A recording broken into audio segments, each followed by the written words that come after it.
Hola y bienvenidos a la Daily Hustle. Soy Enrique Byrnes y presidente de esa mejor cerveza.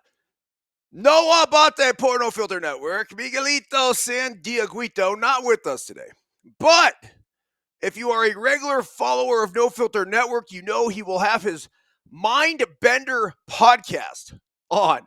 If you have not seen this, you got to check it out. It's life optimization, it's mental health, it is mental performance, it is basically about creating the right mindset to put you and me and all of us in a position to succeed and maximize our talent. If you have a young athlete at home, highly recommend you have them watch the Mind Bender podcast. Also not with us today, Will the Thrill Clark, who is actually off this week on Deuces Wild. We will have a Deuces Wild special World Series edition tonight with the game on behind starting at about 6 p.m. Pacific time. Regardless, whether Kowalski's here, Thrill's here, it doesn't matter. Each and every single day, you guys know we come on here and we properly salute our boys and, well, each and every one of you. Yes, yes, yes, yes, yes, yes, yes. Woo! Remember this, folks, when we are juiceful, we are useful, and when we are juiceless, we are fucking useless. A very pleasant good morning to you on the 29th day of October, 2024. We are brought to you by Bet Online, the number one online gambling destination. You need live odds. You need scores. You need predictions. You need a place to lay your wagers. Bet Online is it. You got the World Series alive for at least one more day. Back that up with NBA action. It's fantastic. The NFL, college football, college hoops now getting rolling. So it is all there. And if you want to unwind with over 150 games, slots, blackjack, whatever, all of you degenerates can go to Bet Online, myself included, where the game starts. Okay, we're also brought to you by Let Them Play. That's right.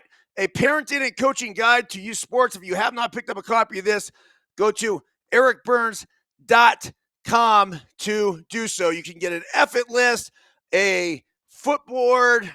That's right. There's the footboard. And maybe a Daily Hustle 222 Unfiltered Life Guidance from a Human Crash Test Dummy. And let's not forget our guy Jory over at Verge. I just opened a brand new package, Jory, so thank you very much. This is a Yuzu Limon. Want to try it? It's a little ginger, a little honey, a little cannabis, a little lemon. It just puts you in that perfect state. Very soothing on the throat. And it's not like this, it's going to get you high. It's just a nice little buzz that you would want to fire up your day. Lastly here, Deckies. You want a little caffeine pouch, something to spark you? I use them on the pickleball court. I use them when I'm doing a pod, whatever. Deckies, you put it in there almost like it's a dip of Copenhagen. I don't know that that's the right analogy, but you go ahead, you put it between your gum and cheek. It's so good. Okay, here we go. The World Series.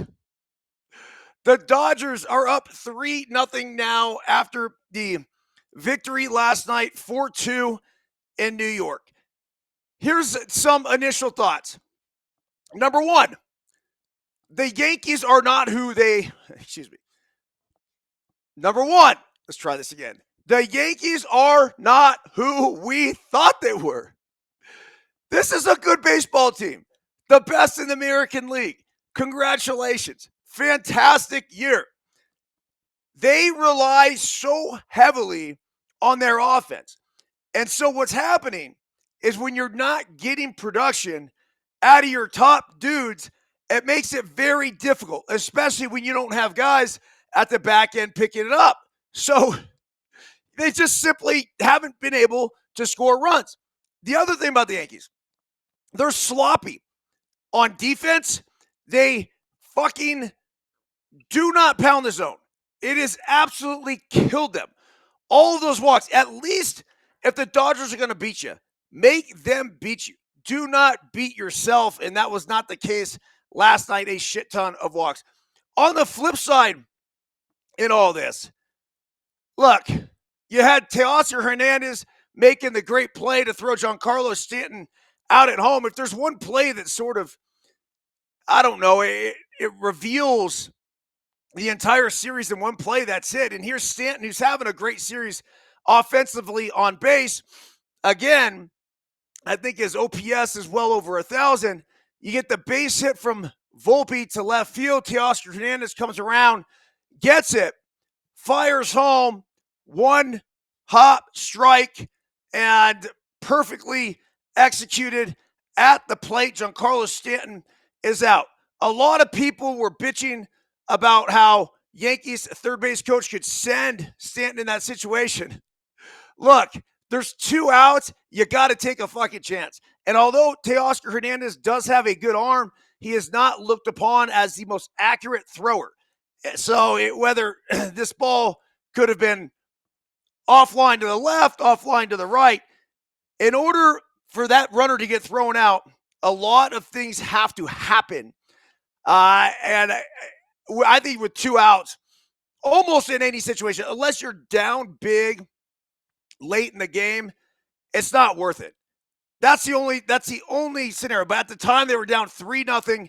That would have gotten them on the board. And, well, it did not work out. And then on the flip side of that, Tommy Edman. Look, I can't sing this guy's praises enough.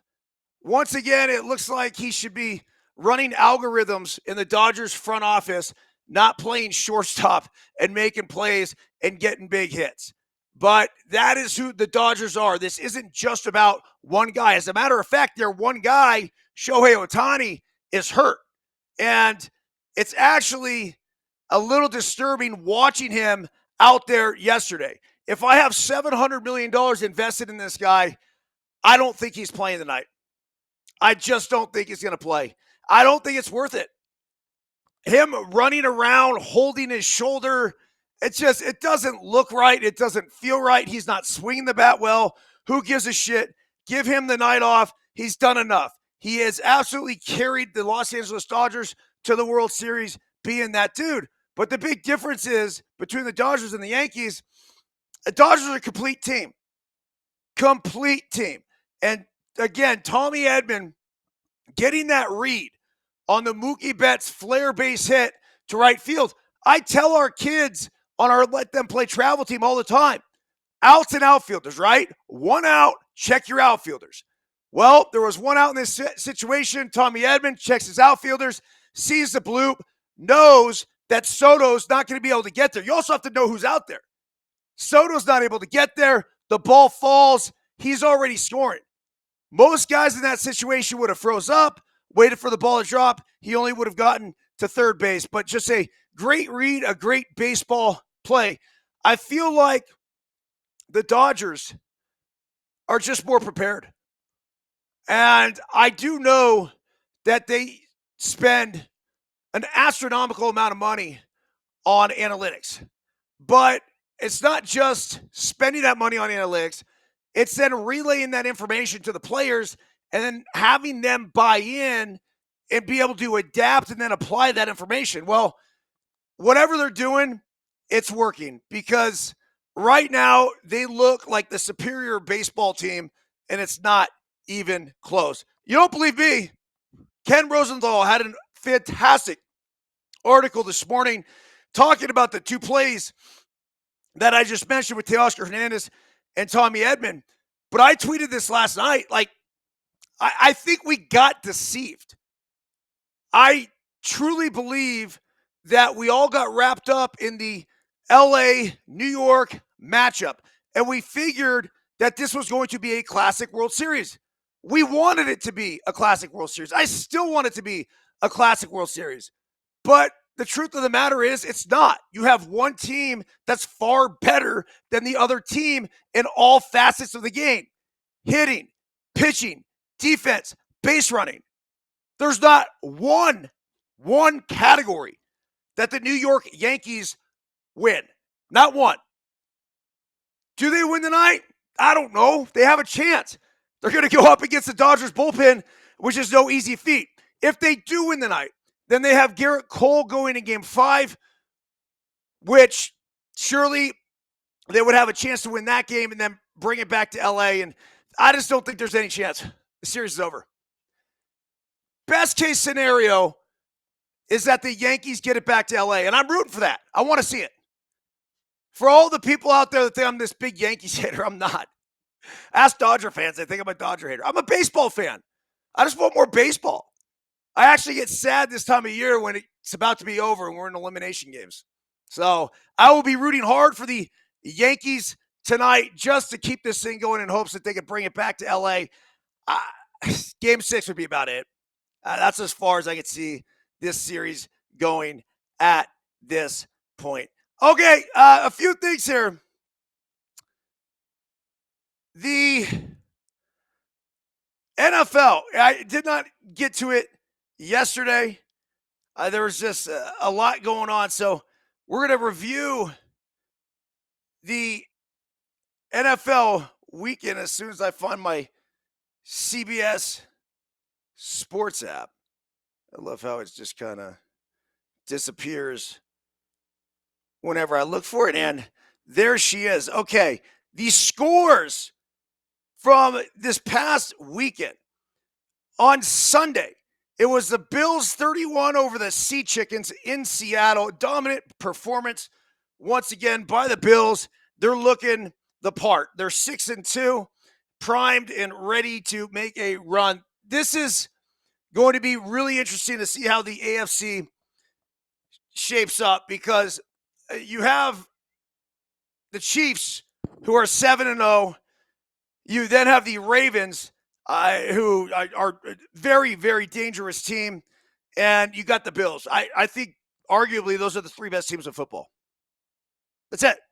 3 best teams in football in the AFC again. It was the Ravens going down to the Browns, though, in a tough one. So it drops the Ravens to 5-3, but rest assured that team will be there at the end. Lions. All right. That's the big argument, I think, in the NFC right now. That is somebody could make to me that they are and deserve to be in that top tier. Yeah, okay, I'll give it to you. 52-14 over the Titans, but fuck, man, the Titans? They did beat Minnesota the week before, which was a huge win. Texans, another dangerous team, 23-20 over the Colts. They barely survived. It was the Packers 30-27 over the Jags in Jacksonville. Cardinals 28-27 over Giuseppe Pepe Manuele's Dolphins. 2 overturns. Was good to see him back. I think everyone's holding their breath every time this guy touches a football, which is, well, basically every play. But anyhow, Patriots 25-22 over the Jets. Aaron Rodgers and that experiment is a fucking debacle. It's a joke. It's not good. It's just not. The fact that he got Robert Saleh fired, they bring in Devontae Adams. It's just they're 2-6 now. I'm not interested anymore. I'm really not. And there's elements of Aaron Rodgers' game that I really respect. The Robert Saleh thing that didn't sit well. It didn't sit that hug when he went to give him a hug on the sideline and Rodgers pushed him back. And I don't know the intricacies of that, but there's just a respect factor for another human being, and I'm just not sure he has it, and it's starting to backfire tremendously. Falcons 31-26 over the Bucks. Falcons are 5-3. Bucks drop to 4-4. Eagles 37-17 over the Bengals. Bengals are reeling. Eagles go to 5-2. Chiefs 27-20 over the Raiders, and they just keep rolling. They keep finding ways to win. 49ers 30-24 over the Cowboys. The Bears game, it was Commanders 18-15 on that Hail Mary. Chargers 26-8 over the Saints. And let's get into this because what you had, I had this article up this morning, but Stevenson, the defensive back for the Bears, was trying to fire up Bears fans, he said. Commanders fans will tell you that he was taunting them. And then the ball gets hiked into play. He's like, oh shit. He runs over, makes a play on the ball. He ends up tipping the ball. So give him kudos for coming back and get back into the play. And he tips the ball, but he tips it to the Commanders receiver. And that was a ball game. As you can imagine, this clip went viral. He's getting fucking buried all across the country in the sports world. But look, I'm certainly not going to give him a pass. I will say, as he's going back and like it kind of caught him off guard, and there's no excuses. No excuses at all. And I think he learned his lesson. It's just a tough one. It's karma, man. It's a bitch. So be careful every single time you take the field. Be humbled or get humbled. And certainly the Bears and Stevenson were humbled. Okay, NFL power rankings for week 9. Here we go. Number 1. And this is according to The Athletic. The Detroit Lions, 6-1. I mean, really? Really? Kansas City 7-0. I'm not putting a team on top of an undefeated team. I'm just not doing it. I don't care if you think Kansas City keeps winning ugly. There's no fucking way. Well, the Chiefs are number 2 at 7-0. The Green Bay Packers at 6-2? What? Oh, that's bullshit. They barely beat Jacksonville. Number 4, the Buffalo Bills, who took care of the Seahawks 31-10. Houston's at number 5. Baltimore's at number 6. The Commanders at 7. Minnesota at 8. These guys are fucking crazy. There's just no way. Chiefs would be number 1, in my opinion. I would put the Lions in there at number 2. I'd go to the Bills at number 3. And then I would go straight to who they have at number 8, the Minnesota Vikings. Vikings are for real. They are legit. Yes, they lost to the Rams 30-20. They lost the week before to the Detroit Lions. But this is a team that started 5-0, and they look dangerous. The Eagles are at number 9, and then you have the Pittsburgh Steelers at 10 with the 49ers coming in at 11. So there's your top 11 in the power rankings. Okay. As far as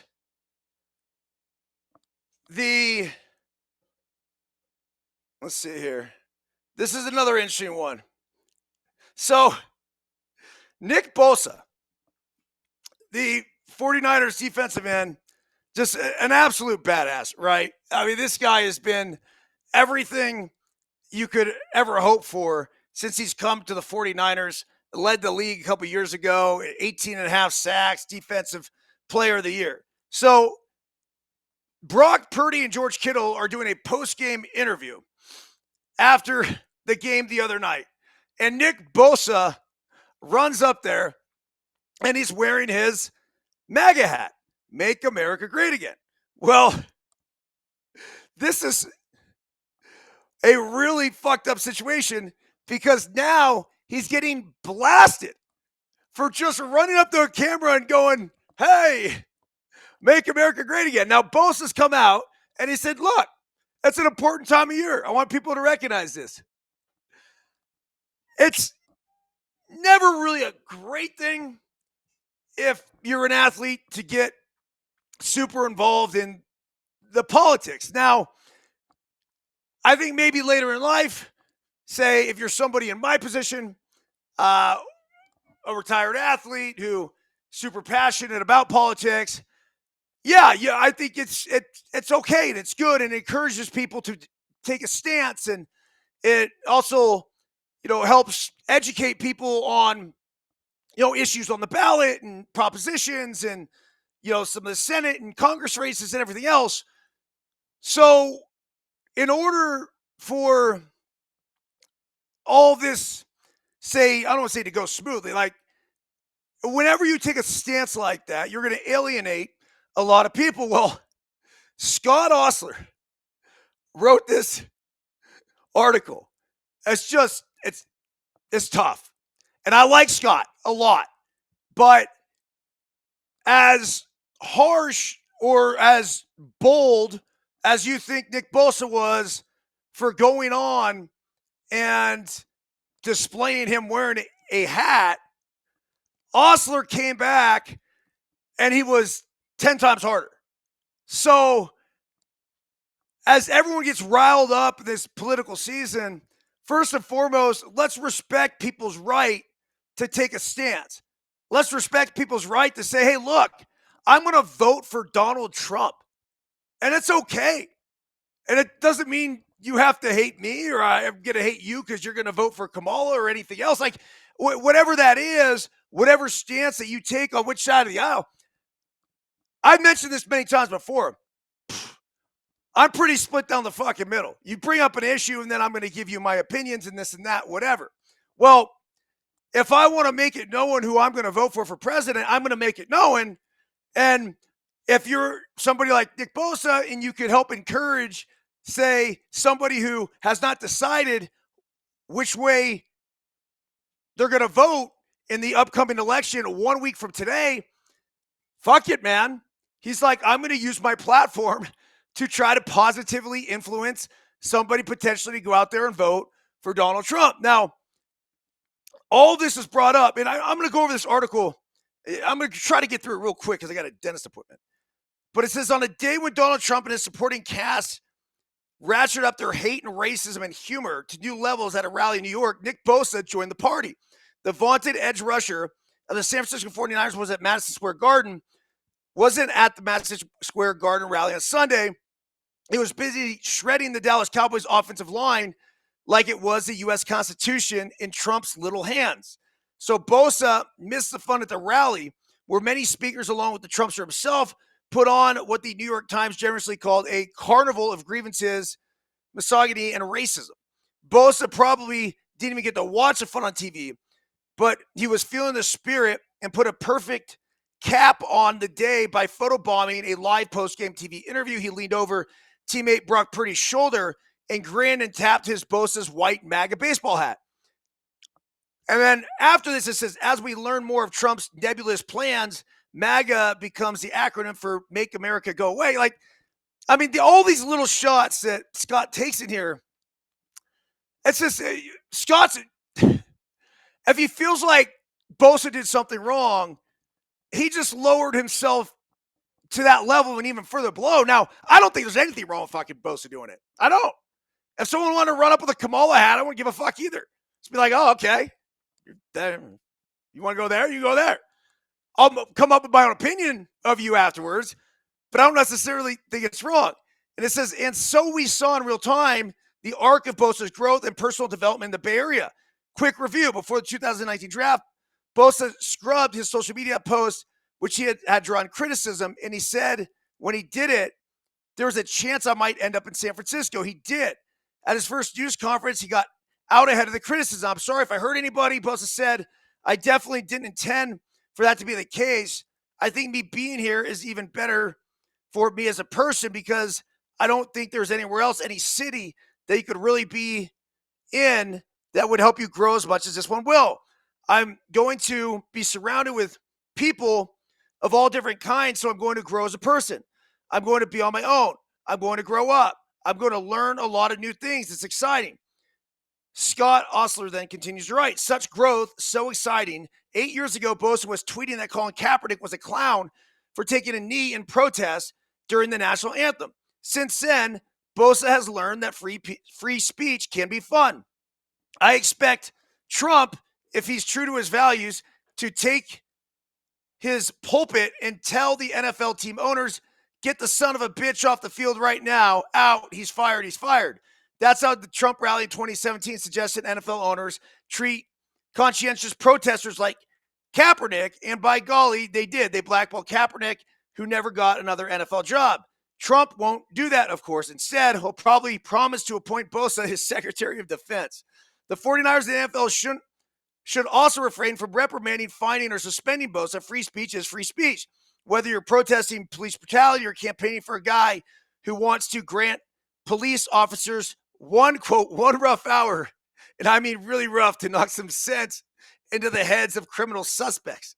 The MAGA folks are staunch defenders of free speech after all, and they vow to lock up anyone who says they aren't. Having pulled off his stunt on national television, Bosa declined to elaborate on his political statement to reporters ready to ask him about it and perhaps even his growth. I'm not going to talk about it too much, Bosa said, but I think it's an important time. That's all he said. That's it. Look, here's the thing. I mean, what's growth? Like, do you have to go play for the San Francisco 49ers and become a fucking flaming liberal? That's bullshit. Like, growth is understanding other people's positions. And so taking the time to understand a Colin Kaepernick and why he would be taking a knee, I still don't think there's any problem with Bosa calling Kaepernick a fucking clown. If he thinks Kaepernick's a clown for kneeling during the national anthem, I think anyone who kneels during the national anthem is a fucking clown. I do too. That's my personal thing. Now, I should say that. It's a clown act, in my opinion.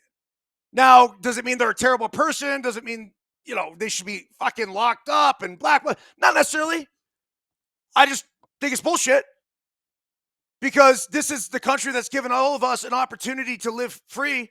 And go ahead and look at what's going on in the Middle East right now. Appreciate our freedoms. Appreciate the fact that our country has defended us to the point where we could wake up and lift our heads off the pillow in the morning and not have to worry about fucking bombs flying over our head left and right. This is a great fucking country. This is a great nation. I love our country, regardless of political beliefs. And I love our citizens. I would never, ever, ever, ever, ever condone anybody fucking kneeling for the national anthem. I think it's bullshit. Why? Because it's also, when that song plays, it is the ultimate respect to the servicemen and women who have fought to protect this great nation and to save our fucking lives. That's why I would never do it. So if Bosa want to call Colin Kaepernick a clown for kneeling, fuck, good for him. Doesn't bother me one bit. So, I don't know. Look, this whole thing goes on. It says many of Bosa's teammates might be offended by his support for a candidate whose policies and promises are frightening to anyone who is not a white male billionaire. Look, Scott, I hate to break it to you, dude. The majority of professional athletes, a large majority of professional athletes, are Republicans. They just are. And not necessarily for the reasons that you think. I think first and foremost, they want to try to keep their paper. They want to keep the hard-earned money that they've been able to go out there and get. So before you think that there's this fucking coup and you have, there's certainly some liberals, there's certainly some Democrats within the sports world. But the overwhelming majority, especially in baseball, I can't necessarily speak for all the other sports, but especially in baseball, these guys are Republicans. They just are. Conservative Republicans. So to try to put that, it just doesn't make sense. And the white male billionaire shots. But athletes have a way of putting policies and personal differences aside in pursuit of team goals. True. In Kaepernick's final season, when outside haters tried to portray the quarterback as a team wrecker, the 49ers players voted him their most inspirational teammate. I'm good with that. Totally get it. Bosa won't get that honor. I don't know. How do we know that? How do we know that Bosa is not the most inspirational teammate the San Francisco 49ers have? But if this is a crisis for the 49ers, it will pass quickly, especially if Bosa explains that he was trying out a Halloween costume. So, I mean, you're going jab for jab, but it's not even a jab. Scott, I love you. Great writer. Great writer. And I appreciate you putting your heart and soul onto the computer. But you got to understand, you're stupid to their level. You're stupid below whatever level you think anyone else went to. So, anyhow. If you're listening on Apple, Spotify, do us a favor, please. Leave us a review. 5 stars if you're feeling it. I guess 1 star if you're not. But it really helps us get the podcast out there. And I don't know. That's about it. All right, we're going to come back later tonight. Deuces Wild. Deuces Wild tonight at probably 6 p.m. I might go on earlier, just go on for the start of the game and then see how long I want to roll with it. But this could be the final baseball game of the 2024 season. Hopefully the Yankees can get it done tonight. I just want more baseball. Very selfish of me. I know. I get it. All right, everyone have a fantastic day. We will see you tonight. See ya!